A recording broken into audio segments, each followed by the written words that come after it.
另外，委内瑞拉总统选举的结果出来呀，马杜罗连任，也毋过这个结果是引起争议。包括联合国、美国、拉丁美洲真侪国家，即马拢要求讲爱公开算票的过程。若秘鲁甚至是表态，认为是马杜罗的对手选赢。马杜罗30日时宣布和秘鲁断交。因若反对派嘛强调讲，其实因是摕到70%以上的选票，因选赢。所以即马因国家的示威行动是愈舞愈大，示威的民众和警方嘛发生冲突。委内瑞拉示威者伫真侪城市杀到已故强人总统查韦兹的雕像，抗议伊的接班人马杜罗伫亲信组成的中选会帮助伊赢第3个总统任期。首都卡拉卡斯30日再出现抗议行动，要求改正选举结果，确认反对派候选人贡萨雷斯才是下一任的总统。联合警察用催泪瓦斯加手电庆忌赶人，搁逮捕700多人，冲突造成真侪人死亡。国际对这场选举的公正透明，一直质疑。联合国、美国加拉丁美洲真侪国家，包括巴西总统卢拉，拢公开呼吁委内瑞拉都要公开计票的详情。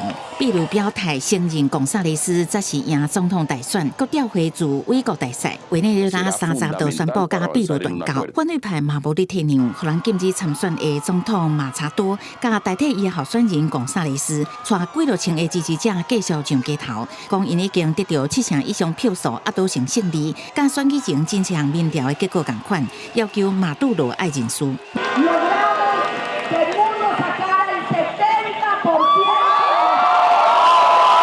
Señores de la Fuerza Armada, no hay razón alguna para reprimir al pueblo de Venezuela.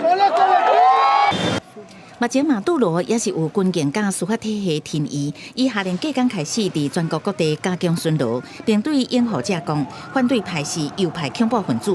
国防部长国家抗议活动讲是政变。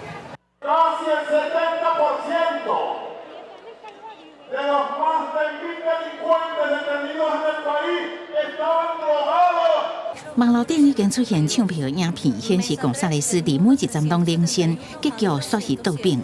利用西班牙的委内瑞拉反对派领袖菲格拉，呼吁国际社会追究选举舞弊，加强对马杜罗的压力。公司新闻是会中编译。